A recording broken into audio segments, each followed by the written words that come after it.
Création en quelques mots, rapidement. Donc, BPI France Création, ça fait partie de BPI France.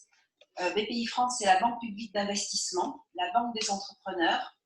Et au sein de BPI France Création, depuis 2 ans, a pour mission de favoriser l'entrepreneuriat et de faciliter la création d'entreprises. Donc, pour cela, nous animons et nous coordonnons les réseaux d'accompagnement à la création d'entreprises.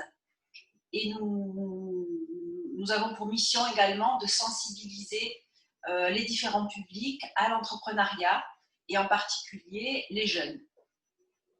Donc, nos missions, sensibiliser, préparer et orienter, c'est-à-dire mettre à la portée des créateurs d'entreprises tous les moyens nécessaires pour entreprendre dans les meilleures conditions possibles, leur donner de l'information au travers du site bpifrancecreation.fr par exemple. Donc des outils également dans ce site et les orienter vers les réseaux d'accompagnement qui sont en mesure de les accompagner pour les former et les aider à préparer leurs projets dans les meilleures conditions. Nous intervenons également pour accompagner et financer au travers de certains réseaux d'accompagnement. Nous créons des outils financiers comme des prêts d'honneur, des prêts d'honneur solidaires, du microcrédit, de la garantie. Et donc, on va aborder un petit peu ces sujets par la suite. Et la mission de BPI France Création, c'est d'aider la création et les créateurs sur tous les territoires. Donc, on a une attention particulière pour aller vers les publics qui ont envie de créer partout en France et en particulier dans les quartiers. Donc, on a une action qui s'appelle l'entrepreneuriat pour tous pour aller vraiment au plus près des porteurs de projets qui ont envie de créer. Nous avons également un observatoire de la création d'entreprises et Laurent Stasson donc, interviendra tout à l'heure pour en parler. Donc, les réseaux d'accompagnement, ils sont très nombreux. Donc, aujourd'hui, on est à la CCI de l'Hérault. Et par exemple, les consulaires sont des réseaux qui accompagnent les créateurs d'entreprises. Nous intervenons auprès de 28 réseaux d'accompagnement qui sont implantés partout en France. Donc, il y a près de 1900 points d'accueil. Ces réseaux, ils emploient 4500 salariés et ils sont aidés par plus de 53 000 bénévoles. Donc, les créateurs ont autour d'eux des personnes engagées qui sont spécialistes et qui peuvent les aider à monter leur projet dans un esprit de bienveillance et dans le but d'améliorer la pérennité des jeunes entreprises. Donc, actuellement, 142 000 créateurs sont accompagnés tous les ans et le but de BPI France Création, c'est de faire en sorte que tous les créateurs puissent avoir accès à un accompagnement. Je vais terminer par le site BPI France Création qui est là pour préparer et orienter les créateurs. Et je vais passer la parole à ma collègue Lila Léon, qui est responsable éditoriale de BPI France Création et qui va pouvoir vous donner des astuces pour se lancer en 2021.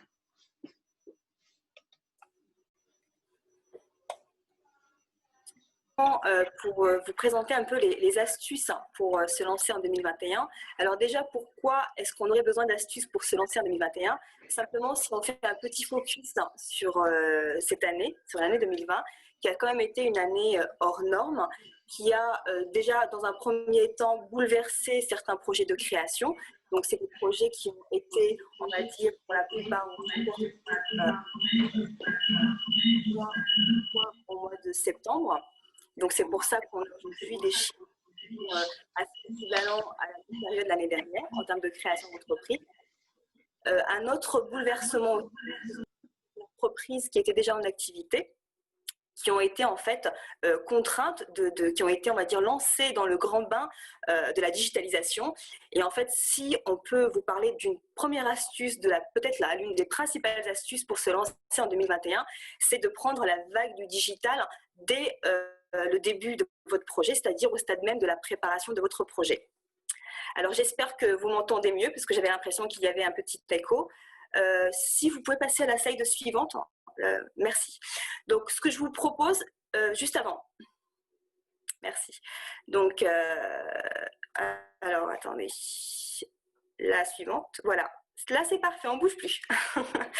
Donc, simplement, ce qu'on vous propose, nous, sur BPI France Création, c'est effectivement un certain nombre d'outils, que ce soit des outils digitaux ou des outils en termes de méthodologie. Ce qu'on va faire, on va un petit peu les dérouler en fonction des différentes étapes de votre projet.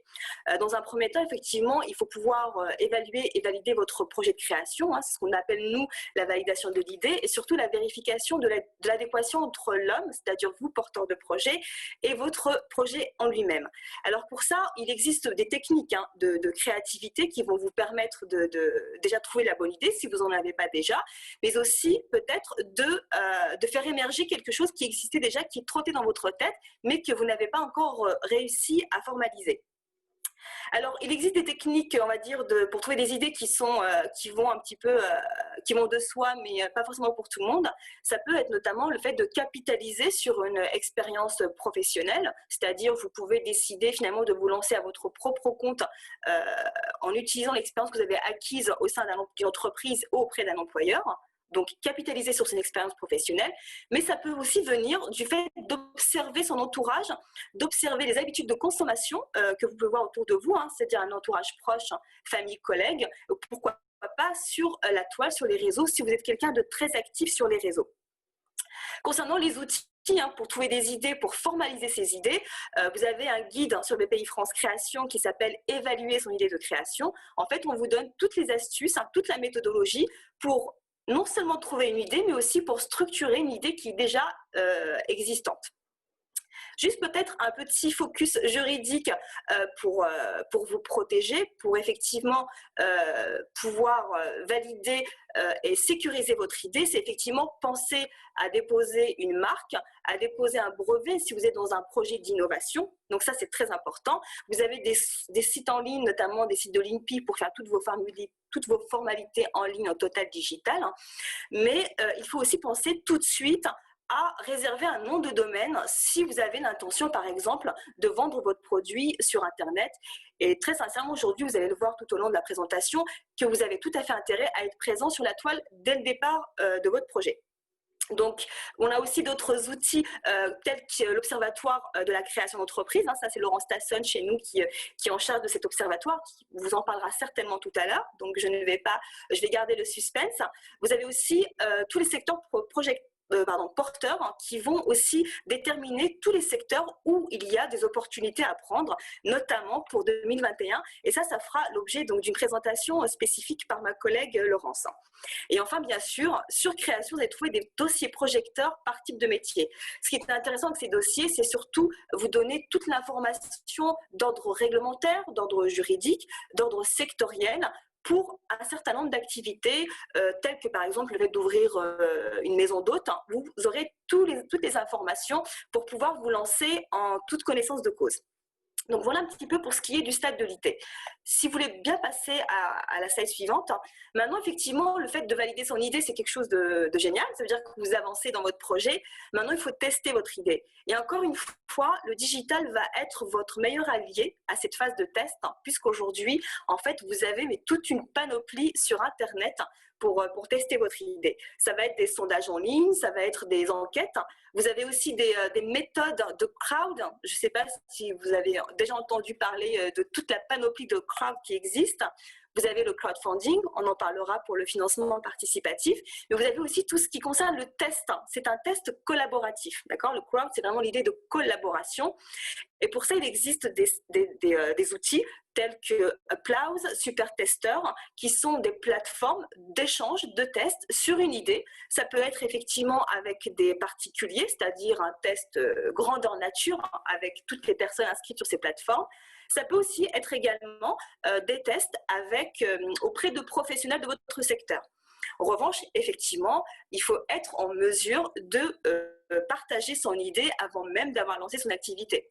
Et pour ça, encore une fois, la petite astuce juridique, c'est déposer votre marque, déposer un brevet s'il s'agit d'une innovation, d'un nouveau produit. Tout ça, bien sûr, pour vous protéger avant effectivement de présenter votre produit ou votre service en ligne. Donc, les outils pour les questionnaires en ligne, il y en a énormément. On n'a pas pu évidemment les répertorier tous sur cette présentation. Ce que vous voyez là, c'est les principaux. Donc, les principaux, ça va être Google Forms pour un partage, pour des questionnaires, pour un partage d'idées. Ça va être aussi des outils pour créer des landing pages. Les landing pages, c'est vraiment une solution, une page Internet qui permet en fait de présenter votre produit, ses fonctionnalités, vous, entrepreneur, ce pourquoi vous faites ce produit, donc votre cible. Voilà. En tout cas, c'est une page Internet que vous pourrez très largement partager sur les réseaux pour présenter votre produit ou votre service en ligne. Comme je vous l'indiquais, c'est vraiment les principaux outils. Il y en a plein d'autres, mais ceux-là, c'est effectivement ceux qui sont aujourd'hui les plus connus sur la place de marché. Si on veut bien passer à la slide suivante, ensuite vous allez avoir une étape aussi qui va être fondamentale pour valider la faisabilité de votre projet. Ça peut être une faisabilité technique, technologique, mais aussi parfois ça va être une faisabilité qui va vous permettre effectivement d'être sûr de pouvoir mettre votre produit sur le marché en toute sécurité, voilà, avec surtout un public qui sera intéressé par le service ou par le produit.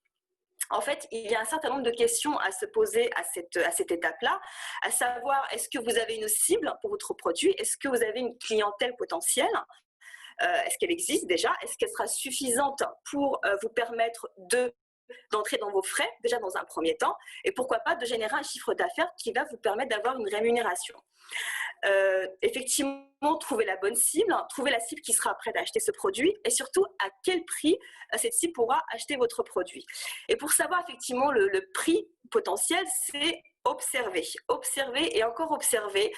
Ça peut être vos concurrents, ça peut être les produits phares du moment. Et effectivement, observer les techniques de vente, observer les fonctionnalités et les caractéristiques du produit et surtout identifier la spécificité, le petit truc en plus que vous apporterez pour avoir votre propre clientèle et surtout pour vous démarquer des autres produits et de vos potentiels concurrents. Alors pour ça, même chose, il existe de la méthodologie, des outils. Sur BPI France Création, vous trouverez toute une panoplie d'outils sur comment faire une étude de marché. Sur les questionnaires, vous trouverez des questionnaires types à donner soit auprès de votre public, soit à formaliser en ligne via les outils qu'on a vus juste avant. Et aussi, on a des infographies explicatives sur la méthode de l'étude de marché, c'est-à-dire comment est-ce qu'on fait une étude de marché. Effectivement, il faut pouvoir être orienté pour le faire. Et en parlant d'orientation, n'hésitez pas à faire appel aux réseaux d'accompagnement. Alors, les réseaux d'accompagnement, il y en a beaucoup. Il y en a certains qui ont des spécificités par rapport à certains types de projets, d'autres qui font à la fois de l'accompagnement, du coaching, mais aussi du financement. En tout cas, sur Création, sur le site, vous allez avoir une application qui va vous permettre, en fonction de votre profil, de votre projet et de votre lieu de résidence, de trouver le meilleur réseau d'accompagnement pour vous appuyer à faire cette étape-là. Parce qu'effectivement, c'est une étape fondamentale pour vraiment consolider votre projet. Ensuite, on va avoir sur la slide suivante une méthode qui est assez connue par le monde de l'entrepreneuriat, que beaucoup de conseillers en création et de réseaux préconisent pour les porteurs de projets. C'est ce qu'on appelle la méthode PESTEL. C'est un acronyme qui veut dire politique, économique, sociodémographique, technologique, environnementale et légale. Alors, qu'est-ce que ça veut dire tout ça? À quoi ça sert? Vous allez me dire. Ça sert seulement, en fait, à vous indiquer quels sont les éléments à prendre en compte, des éléments qui pourraient potentiellement avoir un impact sur votre projet de création. Typiquement, l'exemple typique, si on prend l'élément environnemental, si vous envisagez de créer un produit dont l'une des composantes est polluante et qu'il y a une réglementation qui interdit la commercialisation de ce produit, eh bien là, clairement, ça va avoir un impact néfaste sur votre projet. Donc, c'est un point très important, c'est de la veille, c'est de la vigilance. Et nous, notre astuce sur ce point-là, c'est simplement vous demander d'être en veille permanente sur votre secteur d'activité d'activité, sur le type de produit ou de service que vous souhaitez lancer. Donc vraiment rester en veille. Soit effectivement surveiller les sites dédiés à ce type de produit ou de secteur d'activité, vous abonner à des newsletters, et si vous êtes vraiment un accro des réseaux sociaux, suivez effectivement tous ces sujets-là en ligne, parce que vous allez avoir vraiment de l'information en direct et quasi instantanée. Voilà donc de ce qui était pour la méthode Pestel. Maintenant, si on continue donc dans ce processus de préparation de création d'entreprise, on va maintenant passer à une étape aussi fondamentale qui est le chiffrement du projet. Alors, le fait de chiffrer son projet, ça va surtout vous servir à avoir une vision à 3 ans en général du chiffre d'affaires et des charges que vous pouvez avoir dans le cadre du lancement de votre projet. Alors, des méthodes, il y en a énormément. Donc, les principales méthodes pour évaluer son chiffre d'affaires, ce sont celles que vous pouvez voir à l'écran. C'est la méthode des référentiels, celle des intentions d'achat, du test, et enfin des objectifs de vente et des parts de marché espérées. En fait, ce sont toutes ces méthodes-là qui vont vous aider dans la construction de votre prévisionnel pour pouvoir vous faire une idée, on va dire, à peu près précise en fait, finalement, de ce que va nécessiter votre projet en termes d'engagement financier et ce que vous pouvez espérer comme chiffre d'affaires. En termes d'outils et de méthodologie, on a des modèles types sur BPI France Création, de business model, pour vraiment le décrire étape par étape, avec vraiment une méthodologie et des documents types. Donc, n'hésitez pas à les regarder. Ensuite, on va avoir aussi un modèle de business plan en ligne. C'est un outil de business plan en ligne totalement digital et bien sûr gratuit. C'est un outil qui va vous permettre en fait de construire votre business plan de A jusqu'à Z, c'est-à-dire de le construire, de l'améliorer, de le compléter. Et ce qui est vraiment intéressant avec cet outil, c'est qu'aujourd'hui, vous allez pouvoir le partager. C'est-à-dire, vous pouvez être à plusieurs à travailler sur cet outil en partage. Donc, ça va être un outil collaboratif en fait, que vous pourrez partager soit avec votre expert comptable, si vous êtes accompagné par un expert comptable, soit par vos conseillers en CCI, en CMA, selon la nature de votre activité, mais aussi auprès de conseillers des réseaux d'accompagnement, si vous bénéficiez d'un accompagnement. Donc, c'est un outil vraiment très utile. Encore une fois, vous allez pouvoir le faire depuis chez vous, de façon totalement autonome, et vous pourrez surtout pouvoir le présenter à votre banquier lorsque vous irez demander des financements. Si on peut passer à la prochaine slide.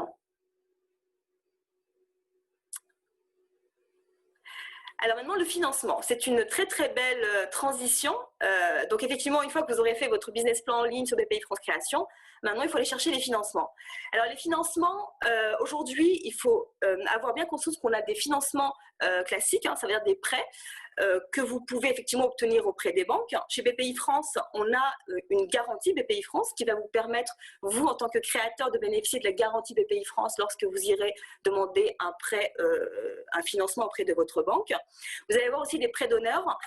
BPI France a mis en place un prêt d'honneur solidaire pour les créateurs d'entreprises qui est, on va dire, mis en œuvre, déployé avec certains réseaux d'accompagnement. Donc ça, c'est très intéressant et c'est un produit, un dispositif dédié aux créateurs d'entreprises. Vous avez tous les concours également à l'innovation. Et sur ça, vous trouverez tous ces éléments-là, tous ces prêts sur le site BPI France Création. Vous avez des applications à la fois pour trouver le financement qui correspond le plus à votre projet, mais aussi des infographies interactives pour trouver aussi les bons concours. Parce qu'aujourd'hui aussi, il faut être à l'écoute des concours qui existent. Il y en a beaucoup dans plein de domaines. Il y a des cours dédiés aux femmes, des cours dédiés à l'innovation. Et ça aussi, ce sont des astuces pour 2021. C'est-à-dire qu'il faut viser plus large que les simples, on va dire, prêts dits classiques, tels que les prêts bancaires. Viser aussi les concours et bien sûr les nouveaux modes de financement participatif qui sont le crowdfunding. C'est ce qu'on appelle plus communément le crowdfunding. Ce sont des nouvelles façons de trouver un financement collaboratif, participatif. Et encore une fois, en 2021, il faut aussi, on va dire, innover dans la façon de trouver son financement. Donc, les outils, vous les avez. On a l'application financement qui vous permettra non seulement de trouver tous les financements classiques, les concours, mais aussi toutes les solutions de crowdfunding. Ensuite, une fois que le financement est trouvé, vous allez devoir passer nécessairement à l'enregistrement, au fait de donner vie à votre entreprise. Et pour ça, c'est une question qui vient en bout de course. Il faut vraiment avoir fait tout ce travail en amont d'études de marché, de test de son produit, de vérification de la cible, de la clientèle potentielle. Le statut juridique qui viendrait dire et pour ça, on ne va pas s'attarder sur ce point-là, parce qu'aujourd'hui, en fait, le statut juridique idéal, c'est celui qui va le plus correspondre à votre projet et à vous en tant que porteur de projet, en tant que personne, effectivement, et vos contraintes personnelles et professionnelles. Et pour ça, vous avez effectivement des applications sur le site BPI France Création. Vous allez avoir des infographies qui vont vous distinguer les principales façons, les principales structures juridiques, des fiches. Sachez aussi qu'il existe d'autres alternatives qui, à mon avis, en 2021, vont aussi pouvoir, on va dire, connaître un essor important, qui sont des alternatives à la création pure d'entreprise. Ça va être notamment, par exemple, le portage salarial. Le portage salarial, c'est surtout pour des personnes qui ont une certaine expertise donnée dans un domaine et qui souhaitent se lancer seules avant, tester leur projet dans le cadre du portage salarial, avant de se lancer dans la création d'une entreprise. Vous avez aussi les couveuses. Les couveuses, ce sont vraiment des structures juridiques qui vont vous donner toute l'assise juridique et administrative pour tester votre projet avant de vous lancer. Donc effectivement, il existe des alternatives à la création d'entreprise. Ce ne sont pas les seules. Vous avez aussi la franchise, la reprise d'entreprise. Effectivement, en 2021, on peut déjà imaginer, vu la conjoncture actuelle et certainement des entreprises qui vont se retrouver en difficulté, il y aura effectivement potentiellement des possibilités de reprise d'entreprise dans des domaines qui vous intéressent. Effectivement, l'intérêt de la reprise d'entreprise, c'est qu'il y a déjà une activité qui existe, c'est-à-dire un fonds de commerce, parfois une clientèle. Effectivement, l'intérêt, c'est aussi de pouvoir sauvegarder des emplois quand c'est possible. Ensuite, on va passer à la dernière étape, c'est-à-dire la création pure de votre entreprise. Là, effectivement, ça va être des formalités, mais on ne va pas s'attarder sur les formalités, ce n'est pas ce qui nous intéresse. Ce qui nous intéresse surtout, c'est comment vous lancer et surtout comment structurer votre entreprise dès le départ. Et encore une fois, misez sur le digital. En fait, on va beaucoup insister sur ça parce que, si vous voulez, si vous prenez la vague du digital, le train du digital dès le début de votre création, bien, vous n'aurez pas à devoir assurer cette transition en pleine activité. Donc, prenez effectivement ce train-là, digitalisez vos outils de gestion, vos tableaux de bord numériques. Il existe beaucoup d'outils sur la place de marché. Certains sont gratuits, d'autres payants.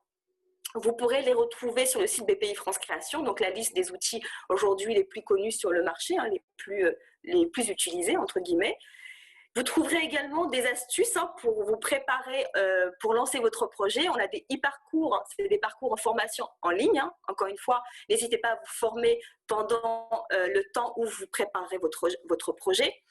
Et encore une fois, n'hésitez pas effectivement à vous faire accompagner par les réseaux d'accompagnement et restez à l'écoute de toutes les solutions qui existent et de toute l'actualité qui concerne l'entrepreneuriat et éventuellement des solutions que vous pouvez trouver en fait tout simplement en gardant une veille sur la création d'entreprise. Pour terminer, ce que j'ai envie de vous dire, c'est maintenant qu'effectivement vous avez finalisé votre projet, que vous avez effectivement déjà mis un pas dans la digitalisation et que vous êtes prêt à vous lancer, s'il vous plaît, la slide suivante. Maintenant, effectivement, il ne faut pas hésiter à, d'une part, vous lancer parce que finalement, c'est la phase la plus difficile, sautez le pas. Allez-y, lancez-vous. Il y a des opportunités, effectivement, à saisir. Prenez la vague du digital et surtout, n'hésitez pas, dès le départ de votre activité, à avoir une visibilité sur les réseaux sociaux. Alors, sachez que les réseaux sociaux sont vos meilleurs associés quand on démarre une entreprise. Ça sera d'autant plus vrai en 2021. Faites-vous connaître sur les réseaux sociaux. Ça vous permet d'accroître votre visibilité, de faire connaître votre produit.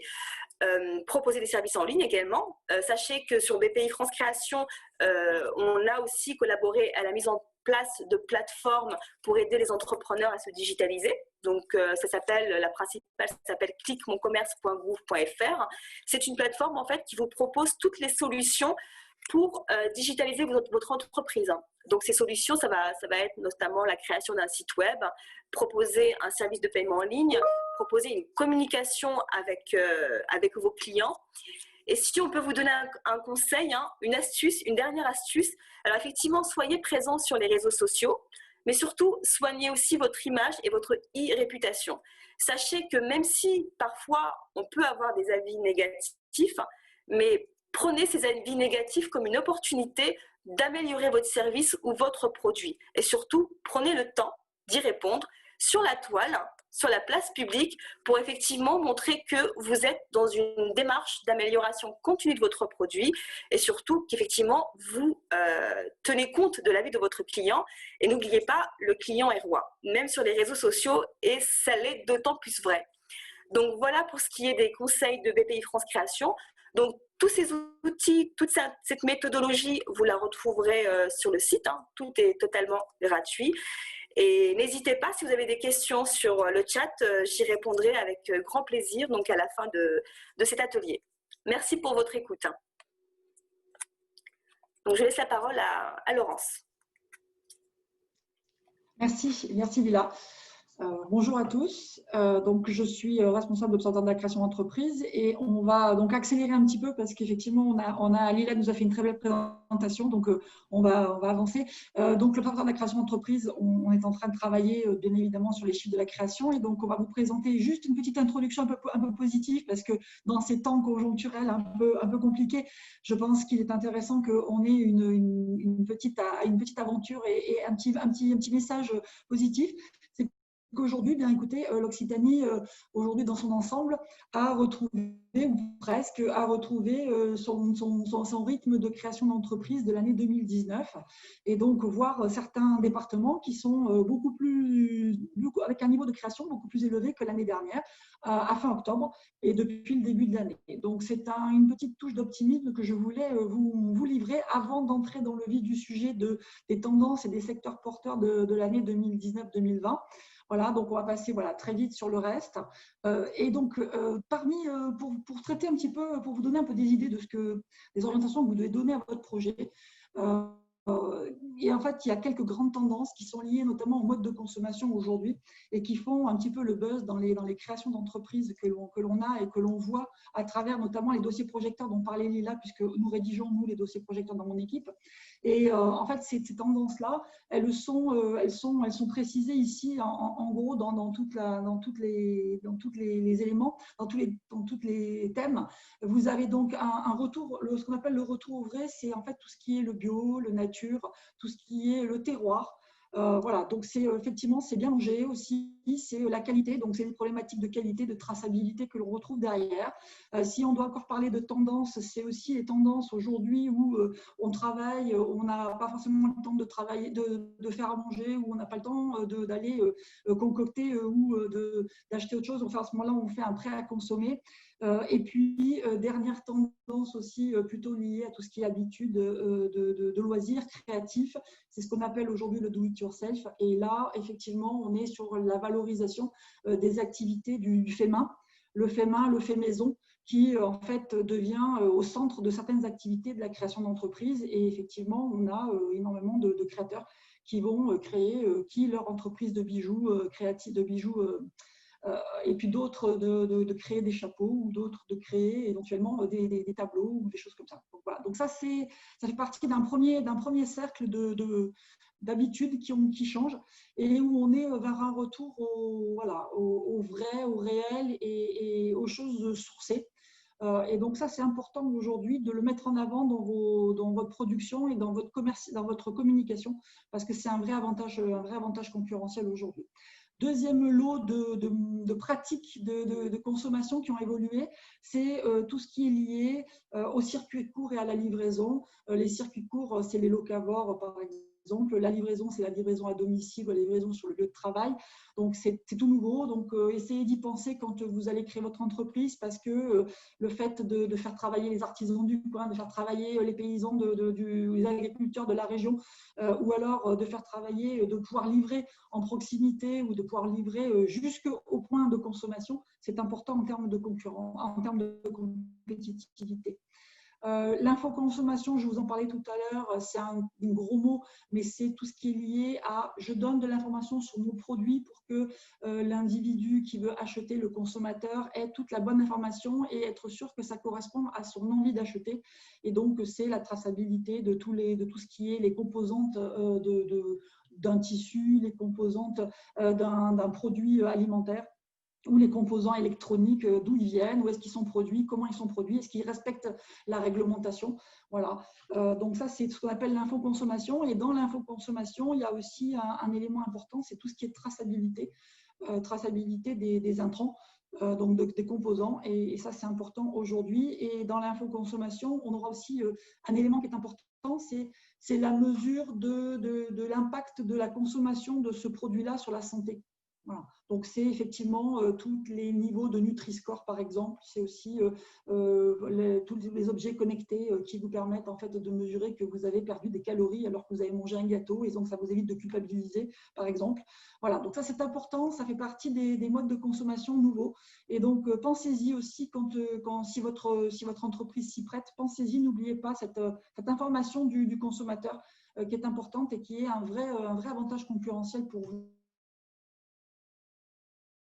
Dans le positionnement par rapport à vos concurrents, y compris même en local, quand vous êtes en local. L'autre élément dont on parle aussi et qui est un élément important des modes de consommation, et ce ne sera pas des modes de consommation, mais c'est plutôt des modes d'achat, c'est bien évidemment tout ce qui est e-commerce. Aujourd'hui, ouvrir un commerce sans faire de e-commerce lorsque ça s'y prête, ça devient je dirais même jusqu'à dire un handicap, entre guillemets, surtout dans les temps dans lesquels on vit aujourd'hui. La réalité virtuelle, la 3D, c'est un vrai plus aujourd'hui quand le métier s'y prête ou quand l'activité s'y prête, parce que aujourd'hui, vous voyez bien que quand vous achetez un produit, vous achetez par exemple un voyage, en fait, vous avez envie de voir déjà, entre guillemets, ce que vous allez voir quand vous y serez. Et quand vous achetez une maison, vous avez envie de la voir avant d'y être. Et donc, la réalité virtuelle, la 3D, en fait, c'est devenu des modes de consommation aussi, parce que ça nous permet de nous projeter, ça nous permet de gagner du temps aussi, parce que ça nous permet de ne pas nous déplacer, de ne pas le faire si ça n'en a pas envie. Voilà. Donc pensez-y, c'est important. On en revient à la notion de digital, dont parlait Lila énormément, mais c'est important aussi. Donc regardez un petit peu ce que vous pouvez faire pour animer au niveau de vos sites, par exemple, ou de la proposition de vos offres, de les mettre peut-être dans des outils, avec des outils comme ça. Et vous avez des métiers dans lesquels il y a des entreprises de la tech, entre guillemets, si je peux m'exprimer comme ça, qui ont développé des outils qui vont vous permettre d'utiliser ces modules tout prêts pour essayer de les adapter à votre métier. Donc, vous n'avez pas besoin de développer une modalité de réalité virtuelle. Par exemple, je parle pour les entreprises qui se monteraient, par exemple, dans l'immobilier, les agences immobilières qui se montent. Eh bien, vous avez aujourd'hui, la Realtech aujourd'hui a créé des logiciels de réalité virtuelle qui vous permet de visiter en fait, votre appartement avant même d'y être allé physiquement. Voilà. Donc ça, c'est important. Autre élément qui vient impacter les modes de consommation, on est sur la valorisation des déchets, l'anti-gaspillage. On est vraiment sur des comment ça s'appelle, sur des éléments de phénomènes de société aujourd'hui, donc qui sont profonds. On le voit bien aujourd'hui avec toute l'histoire de la relance verte, et la relance verte passera aussi par la valorisation des déchets, l'anti-gaspillage, par les problématiques de RSE et notamment des problématiques d'éthique, et quand on parle d'éthique, on parle d'inclusion. Voilà. Et puis, on va aussi parler, et quand on parle d'inclusion, écoutez, je vais aller sur la silver economy, parce que ça fait partie de la grande notion de l'inclusion. Silver Economy, c'est pour ceux qui s'intéressent à la Silver Economy, alors directement ou indirectement, parce que ça peut être une partie de votre clientèle et pas que votre clientèle. Et là, vous aurez sur le plateau une personne, un chef d'entreprise qui a développé un outil lié à quelque chose qu'on oublie, je trouve, et trop souvent, c'est le tourisme des personnes qui sont à la retraite. Et c'est un marché, à mon avis, très florissant, mais elle vous en parlera mieux que moi. Et donc, tout ce qui est Silver Economy, effectivement, ce n'est pas que la santé, ce n'est pas que le diagnostic, ce n'est pas que le suivi à domicile, ce n'est pas que les aides à la personne pour aider la personne à faire son ménage chez elle ou à faire son administration ou ses démarches administratives. C'est aussi toute la partie épargne de ces seniors qui sont à la retraite, qui aujourd'hui ont certainement des fonds d'épargne à gérer, santé, c'est tout le financement de ces personnes-là. C'est aussi, effectivement, on parlait donc de tourisme et de loisirs, les loisirs créatifs comme le tourisme aussi pour ces personnes-là. Donc voilà, ça c'était un petit peu la focale que je voulais faire là-dessus parce qu'on a tendance souvent à oublier cette partie-là. Et puis si j'en reviens à tout ce qui est santé, soins et bien-être, bien évidemment aujourd'hui la création d'entreprises, ça explose sur ces éléments-là. Parce qu'aujourd'hui, on est très préoccupé par les problématiques de santé. Aujourd'hui, l'obésité, le fait d'être toujours sédentaire, etc. Et on voit bien que l'activité sportive, au-delà des loisirs créatifs, l'activité sportive s'est développée de plus en plus. Donc, et tout ce qui est lié, je dirais aussi, au-delà du sport, parce que tout le monde ne va pas faire du sport, tout le monde va pas, mais aussi au bien-être. Et le bien-être, ce n'est pas que le soin, ce n'est pas que la santé, ce n'est pas que le sport. C'est aussi, à un moment donné du temps, tout ce qui est réflexologie, sophrologie, enfin, j'en sais rien, j'en passe des meilleurs. Donc, c'est toutes ces activités-là qui vont, à un moment donné du temps, permettre à l'individu de faire une pause dans sa vie professionnelle un petit peu à 100 à l'heure, éventuellement, et d'être mieux pour être encore plus performant. Donc, tout ça, de la partie bien-être, on le voit bien sur les ventes de dossiers projecteurs. Tous les dossiers projecteurs sur le bien-être, ils se vendent mais extrêmement bien parce qu'en fait, les gens ont envie de faire du bien aux autres. Et je trouve ça très bien.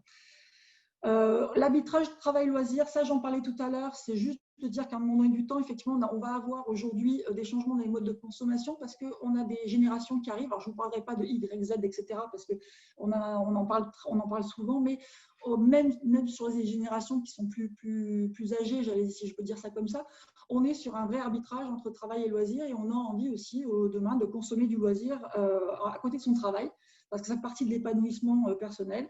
Et donc, les activités de loisirs créatifs, quand vous créez votre entreprise, c'est vraiment un axe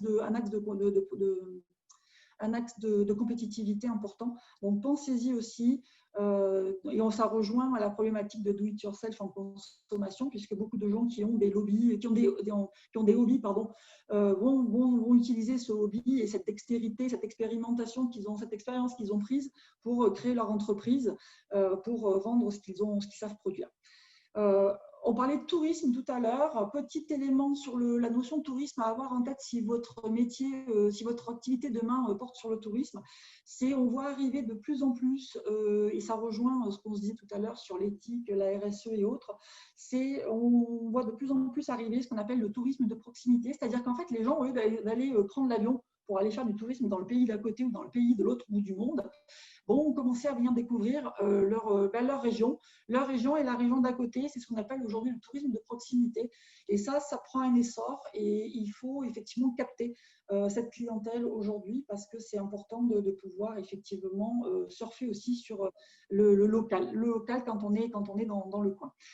Et puis le tourisme éco-responsable, bien évidemment, ça je n'en parlerai même pas puisque par définition c'est l'essor absolu aujourd'hui sur tout ce qui est problématiques de consommation, mode de consommation. Donc, ça impacte bien évidemment l'offre que vous aurez à fournir parce que c'est un vrai élément de compétitivité. C'est je suis climato-compatible, je suis développement durable, je suis éco-responsable. Voilà, enfin, moi, donc tous les grands mots qui vont bien aujourd'hui. Et ça, c'est un vrai avantage compétitif. Et si vous pouvez le prouver, eh bien, faites-le. Et puis, si vous pouvez se mettre sur ce créneau-là, je pense que voilà, c'est un vrai avantage. Est-ce qu'on peut aller peut-être à la diapo suivante qui n'est pas… Donc voilà, donc la deuxième tendance, c'est les tendances aux pratiques de travail. Et donc ces tendances-là, on n'est plus sur la consommation, on est sur le travail. Et dans la petite minute qui me reste, je vais vous passer ce que vous voyez à l'écran. C'est qu'aujourd'hui, on travaille de plus en plus à distance, on travaille de plus en plus avec des outils digitaux. On va aujourd'hui avec des problématiques donc ces deux options qui sont le travail à distance et la digitalisation. Elles vont permettre en fait aux personnes d'aller travailler plus loin qu'aujourd'hui auprès de leur entreprise et donc va pouvoir délocaliser en fait des gens dans des régions qui sont aujourd'hui plus propices à un environnement qui correspondrait à leur souhait de vie hors de l'urbain. Et donc, toutes ces choses-là, ça va créer en fait des flux migratoires, ça va créer des nouvelles pratiques, ça va demander aussi que dans l'urbain, dans les villes, quand les villes vont commencer à être plus que des villes de travail, entre guillemets, et plus des villes de vie, eh bien, il va falloir effectivement créer ce qu'on appelle des espaces de coworking pour que les gens puissent venir travailler momentanément, des flex-office à l'intérieur des entreprises, parce que bien évidemment, les entreprises n'auront plus besoin d'avoir autant de place pour accueillir tout le monde, puisqu'il n'y aura éventuellement plus qu'une personne sur deux. Et donc là-dedans, il y a des créneaux à prendre aujourd'hui sur tous ces modes d'organisation des entreprises, de réorganisation, à la fois dans les villes et à la fois dans les entreprises, en travaillant sur le mode d'organisation du travail et comment je travaille demain à distance et comment je vais venir en présentiel que de temps en temps. Dernier point que je voudrais vous faire, et avant de céder la parole à nos amis qui suivent, c'est deux autres éléments qui sont très, très, très importants si vous voulez travailler sur les pratiques au travail. C'est le coaching. Le coaching aujourd'hui, le coaching d'entreprise, c'est fondamental. Ça devient énorme. C'est-à-dire qu'en fait, les entreprises font de plus en plus appel à des coachs pour pouvoir manager leurs salariés, pour rentrer du bien-être. On en est dans la première thématique, hein, entrer le bien-être au travail, et puis coacher aussi les salariés, parce qu'on coach beaucoup d'individus, on coach même les enfants maintenant pour qu'ils apprennent à travailler. Donc ça, c'est assez étonnant, mais ça existe. Ça prend de plus en plus de place. Mais là, on serait plutôt sur du coaching de salariés pour éventuellement voilà, les amener à pouvoir travailler. Et je prends un exemple aujourd'hui de notre vie d'aujourd'hui. C'est comment aujourd'hui, moi qui travaille à domicile, comment je fais aujourd'hui pour arbitrer entre mon temps de travail et mon temps de maison, alors que je suis dans ma maison tout le temps. Voilà. Et bien ça, ça fait passer par beaucoup de travaux de coaching. Et effectivement, ce travail-là, ce segment-là est en pleine explosion depuis au moins un an et voire encore aujourd'hui. Et on va avoir aussi, dans cette histoire de transformation des pratiques de travail, on va avoir besoin surtout de former nos salariés. Et donc, bien évidemment, les entreprises vont être très, très demandeuses de formation.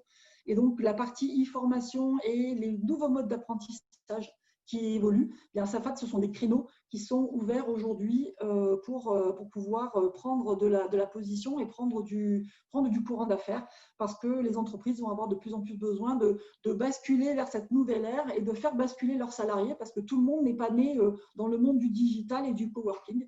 Et donc, il va falloir faire passer toutes ces générations dans ce mode-là et basculer toutes nos organisations aussi. Voilà, je crois que… Alors, si j'ai juste 2 secondes, voilà. Tout ça, je n'ai pas eu le temps de tout vous faire parce que je pourrais vous en parler pendant 1h30. Si vous voulez plus d'infos sur les deux dernières parties qui sont les tendances de consommation pratique, c'est le document du milieu, parce qu'on a fait pour VIG, on a fait un document beaucoup plus exhaustif, et donc vous avez les documents et vous pourrez les avoir en ligne et vous pourrez y accéder. Les dossiers projecteurs dont parlait Lila, qui sont effectivement des guides à l'accompagnement de la réflexion si vous voulez créer une entreprise dans un secteur donné, dans un métier donné. Eh bien, en fait, vous pouvez aller sur la librairie des dossiers projecteurs et vous pouvez les acheter. Ils sont au tarif de 16 €. Donc, c'est vraiment rien pour pouvoir avoir toute l'information que l'on peut vous délivrer sur le métier qui vous intéresse. Ça vous permettra de savoir si vous voulez vous lancer ou pas demain, parce que vous aurez une vue d'ensemble et ça vous permettra d'aller vous nourrir, parce qu'il y a énormément de littérature et énormément de contacts dedans. Voilà. Et puis, si vous voulez, si vous êtes plutôt des personnes qui sont en requête, en recherche d'informations statistiques sur la création d'entreprises dans votre territoire ou en France, eh bien, ce sont les chiffres de l'Observatoire de la création d'entreprises et vous avez à gauche le lien. Voilà, écoutez, j'espère que je n'ai pas été trop longue et je cède la parole à mes collègues qui suivent. Merci beaucoup Laurence et merci beaucoup Lila. Je vais maintenant passer la parole à un témoignage de créateurs qui vont témoigner de leur expérience. La première, c'est Virginie Verrière de la société Filou. Bonjour. Voilà, donc si vous pouvez vous présenter votre projet. Après, merci d'abord de cette invitation et de pouvoir intervenir sur le parcours de Filou. Ça va pouvoir reprendre un petit peu ce qui a été présenté. C'est-à-dire qu'il y a 4 ans, il y avait l'idée de se dire quel média on pourrait proposer aux seniors. Moi, le sujet qui m'intéressait était l'isolement des seniors. Et j'ai été largement accompagnée justement par des réseaux comme aujourd'hui. Et donc, ça a commencé avec Alter Incube, puisque je m'inscrivais dans la silver economy et dans l'économie sociale et solidaire. Et ça a été très important parce que c'est eux qui nous ont aidés d'abord à constater le marché. Donc là, j'ai constaté qu'on était sur un marché porteur, effectivement. On voulait mettre de la nouvelle technologie. Donc, c'était l'émergence sur d'autres marchés de la réalité virtuelle qui n'étaient pas adaptés aux seniors et qu'on avait envie de tester. Donc, on a pu le tester c'est là où, justement, dans ces moments-là, on nous met en relation avec notre marché et qu'on peut voir effectivement que le produit peut être intéressant, réadapté. Et puis après vient le moment de la création où on n'est pas tous entrepreneurs. En tout cas, moi, j'avais vraiment besoin de formation pour savoir ce que c'était qu'entreprendre et puis gérer une société. Donc là, il y a beaucoup de réseaux qui m'ont accompagné et qui m'ont permis justement de définir mon business model, de définir mon prévisionnel, de m'apprendre beaucoup de choses. Et puis voilà, aujourd'hui, on transforme, parce qu'on avait créé une association au départ pour constituer l'équipe, vérifier le marché, le produit. Aujourd'hui, on transforme en société commerciale. Et ça y est, là, on est sur le marché, on grandit. Expliquer peut-être un petit peu ce que propose Figlu comme produit. Alors aujourd'hui, ce qu'on propose, ce sont des masques de réalité virtuelle qui sont de plus en plus connus, mais qui permettent d'être immergés. Nous, on utilise la photo et la vidéo, puisque comme on s'adresse aux personnes âgées, on cherchait le média qui pouvait tout de suite leur convenir. Après, nous, on a travaillé techniquement pour barrer les freins technologiques qu'il peut y avoir dans un masque de réalité virtuelle, parce qu'effectivement, c'est le grand enjeu aujourd'hui, c'est de pouvoir donner l'accessibilité à des personnes qui ne l'ont pas forcément. Donc, une fois qu'on avait développé ce produit, aujourd'hui, une fois qu'ils sont dans le masque de réalité virtuelle, ils peuvent voyager, ils peuvent faire des séances de méditation. On travaille beaucoup sur le bien-être des personnes à partir de la retraite jusqu'à la fin de vie. Et puis de plus en plus sur la qualité de vie au travail aussi, parce qu'on s'adresse aux milieux hospitaliers, aux EHPAD. Et voilà, c'est des personnes seniors qui ont aussi besoin de se ressourcer. Donc finalement, on s'est aperçu que ça faisait un écho et qu'en l'utilisant eux-mêmes, il y avait un intérêt aussi pour eux de s'offrir un moment d'évasion qui est assez incroyable avec la réalité virtuelle.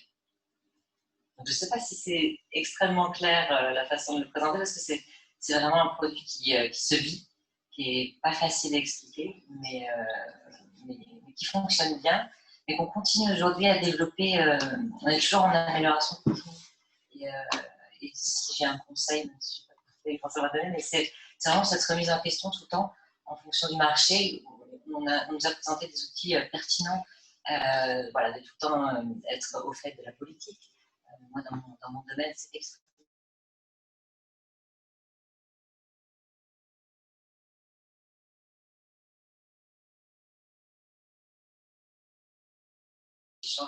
Pour votre témoignage, effectivement, c'est dans le domaine du soin et c'est en lien avec ce que disait Laurence tout à l'heure. Merci beaucoup Virginie, on verra si on a le temps tout à l'heure pour les questions. Je vais passer la parole maintenant à un deuxième créateur qui s'appelle Tristan Dorémus et qui a été accompagné par l'ERDI Transactive. C'est ça. Voilà. Donc je vous passe la parole à tous les deux si vous voulez intervenir. Je vais commencer comme ça me permet d'introduire Tristan. Donc moi je m'appelle Robin, je suis conseiller financier à France Active ERDI Occitanie. Pour être très rapide, mon travail consiste en fait à mobiliser différents outils financiers pour permettre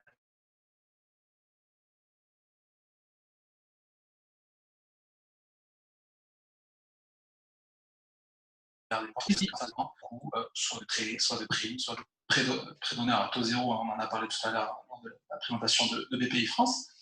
Et dans le cadre de mon activité, je suis amené à travailler avec notamment les chambres consulaires, dont je remercie la CIG aujourd'hui, les BGE, toutes les structures qui sont, et je ne peux pas toutes les citer, qui sont en charge de l'accompagnement des porteurs de projets. J'ai eu du coup l'occasion de rencontrer Tristan avec Louise, son associé, qui portait un projet donc, de création d'entreprise. Du coup, Tristan, je te laisse expliquer. Continue, tu le fais très bien. Oui, merci Robin, merci à BPI de nous avoir invités. Donc nous, le projet, on a créé avec mon associé Louis Couturier donc un atelier de réparation de vélo en fait. Donc on avait ce projet depuis longtemps. On s'est comment dire, on savait qu'il y avait un besoin en fait. Moi, j'étais en réorientation professionnelle. Je me suis lancé dans la mécanique vélo.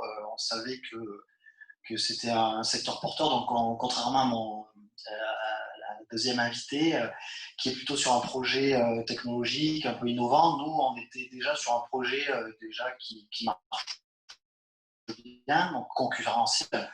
Et du coup, comme l'a dit Lydie là, je crois, à la présentation, c'est vrai qu'il faut toujours chercher un petit plus. Et nous, chez Combike, donc notre entreprise, c'est qu'on a cherché à faire du recyclage, c'est-à-dire que Au lieu de faire du vélo neuf comme beaucoup de magasins le proposent, nous on répare en fait essentiellement. Donc on répare tout type de vélo et c'est ce qui fait notre force en fait, c'est que les gens aussi ils ont compris maintenant qu'il faut réparer plutôt que tout le temps acheter et jeter. Donc voilà, c'est un petit peu ce qui a fait que notre boutique cartonne en ce moment. Et il y a aussi beaucoup de facteurs extérieurs, les facteurs environnementaux. Donc forcément dans les grandes villes on favorise la mobilité urbaine.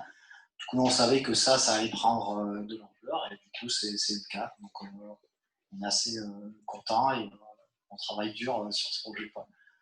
Effectivement, vous êtes sur un secteur qui a le vent en poupe avec beaucoup de gens qui pédalent de plus en plus, et puis des incitations aussi pour réparer les vélos en ce moment. Donc, vous êtes dans un contexte favorable, donc ça montre bien que voilà, malgré la crise et les aléas, il y a des activités qui marchent bien.